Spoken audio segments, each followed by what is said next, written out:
Hala, nagulantang lahat. Kakapasok lang just now, VP Sara bumuelta na bigla Barsaga. Ayan, syempre itong balitang ating matutunghayan ngayon ay nagmula kay Pinas News Portal. At ito po ang inyong lingkod na si BT na magbibigay ng reaksyon at komento dito sa video na ating matutunghayan ngayon. At wag na natin pagtagalin at sabay-sabay na nating panoorin ang laman ng video na hatid sa atin ni Pinas News Portal at bibigyan natin ng reaksyon ng balitang ito. Pasok! Bigyan natin ng reaction opinion ngayon itong post ni Dare to Ask. Ayan, syempre bago natin simulan ang video ito, nais ko nga pala magbigay ng credits dito sa boses na madidinig natin ngayon at bibigyan ng reaksyon, walang iba kundi si General Macanas. Syempre huwag niyong kalimutang suportahan ang channel ni General Macanas. Syempre mag-ano po kayo dyan mga katunay, mag-subscribe at mag-follow at syempre para maging updated tayo sa mga vlogs, reactions at sa mga balita na hinahatid sa atin ni General Macanas. Yan ang The General's Viewpoint. Ipagpatuloy natin. Pahayag ito ni VP Sara tungkol kay Congressman Kiko Barsaga kung ano yung pinaglalaban niya, ano sa tingin niya itong ginagawa ng bagitong kongresista at sinagot ni VP Sara yung akusasyon na pakawala daw niya itong si Kiko Barsaga. Na ang handler daw ni Kiko Barsaga ay si VP Sara. So pinag-iisipan nila na si Kiko Barsaga ay pakawala ni VP Sara. Inulit natin yan. Ayan naman talaga sila eh. Wala naman silang iisipin eh, kundi yung mga ganyang klaseng isipin. Pero bakit yung mga bumibira kay VP Sara? Hindi ba nila pakawala yun? Diba? Ito, VP Sara Duterte on the accusations na pakawala niya si Kiko Barsaga. Ito ang payag ng Vice Pangulo. Hindi ko pakawala si Kiko Barsaga. Ayun. Sa tingin nyo ba, sa personality ni Congressman Kiko Barsaga, isa siyang tao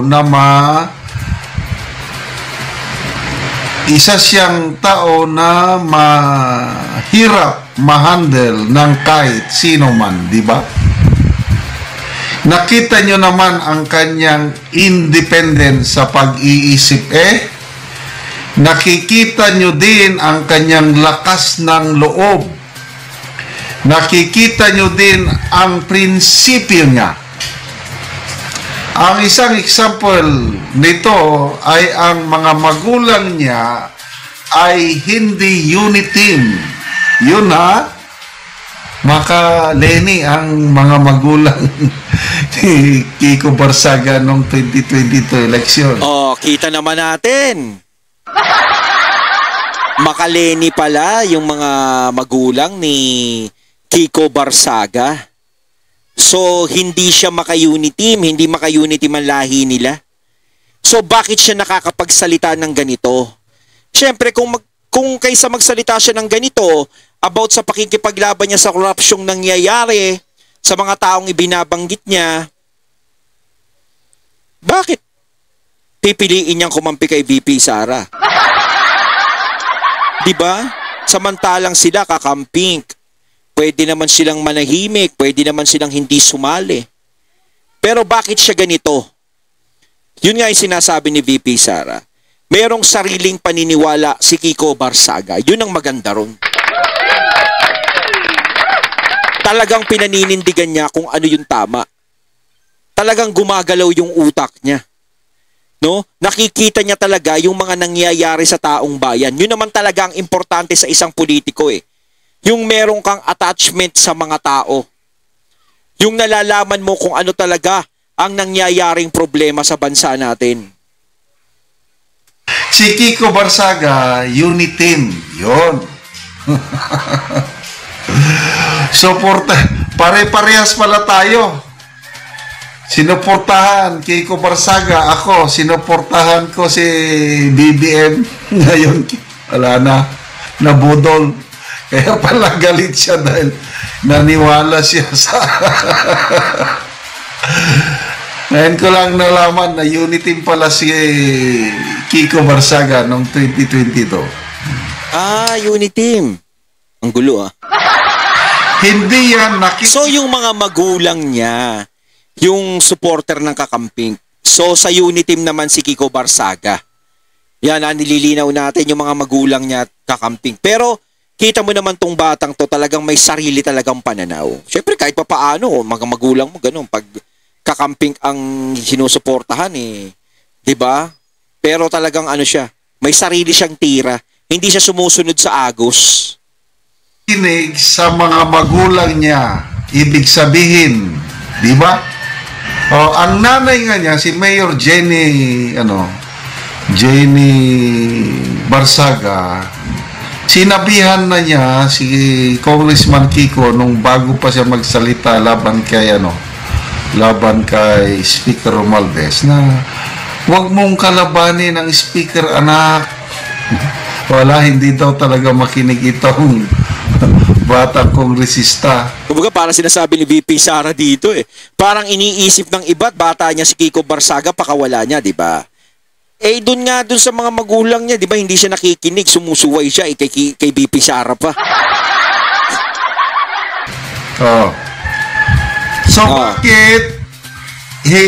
bakit yan makikinig kay Sara Duterte? Oo nga naman. Tingin ko itong taong to, si Kiko Barsaga, ito yung taong hindi mo makokontrol basta-basta Kasi, di ba, kita natin bata siya, pero talagang kitang-kita mo yung paninindigan niya. Hindi siya nakikisabaw sa kahit na sino. Di ba, may mga kabataan din na mga kongresista. Naiisa lang yung mga paniniwala nila Yung paniniwala nilang ang mga Duterte ay makasalanan at ang mga Duterte ay kailangang patalsikin. Di ba? Kita mo ngayon sabay-sabay silang nagsitahimik. Di ba? Nagsitahimik kasi hindi Duterte ang usapan sino lang ba ang kumakalampag dyan? Si Kiko Barsaga lang. No. Hindi siya sumasabay sa agos. Yun ang maganda ron. Do not control Congressman Kiko Barsaga. He is his own person. I believe so. Pag nagsasalita, talagang very eloquent, very witty. Talagang nakakabilib ang utak ng batang kongresista nito. Tsaka lakas niya mambasag Lakas niya manginis. Kita mo nga yung mga nandoon sa camera, talagang nababad trip sa kanya No? Yung bad trip talaga na parang ito nakakainis ito, talagang siya talaga yung pumapalag. Talagang kita mo 'di ba sa camera, halos lahat sila parang nagkakaisa doon. 'Di ba? Sumusunod sila sa kung anong agos doon. Pero si Kiko Barsaga hindi nila masweto. Hindi talaga nila kaya. Very intelligent.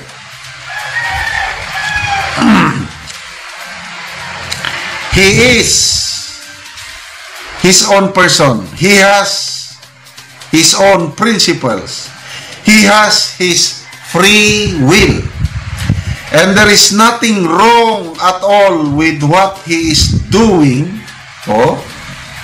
Tingnan niyo ito ang ganda ng sinabi ng Vice Pangulo. Yung iba sinasabi may sayad sa utak. But Vice President, pag kumakalaban sa maling pamamalakad ng gobyerno, may sayad sa utak. Parang si BP Sara kinakalaban yung di ba? Tinatama yung mali Sinasabihan si BP Sara may sayad sa utak. Si Kiko Barsaga kinakalaban yung mali. Kinakalaban yung katiwalian, may sayad sa utak. Ganun ba talaga ngayon? Kapag ikaw kinakalaban mo yung maling pamamalakad ng ngayon, gobyerno ng mga kahit na may sayad ka na sa utak? Hirap pala, no? Telling us there is nothing wrong at all with what he is doing because, as I said, tayong lahat, we are covered by the freedom of speech and expression. Unfortunately, meron tayong administrasyon, ito na, patotsada na hindi nila matanggap na meron talagang mga tao na number one, hindi natatakot. Number 2, hindi nabibili ng pera na bullseye. Yan po ang description kay Kiko Barsaga. Una, kung sino man ang nag-akusa na pakawala ni VP Sara itong si Kiko Barsaga, desperado na yun. Oh. Diba may kanta? Desperado.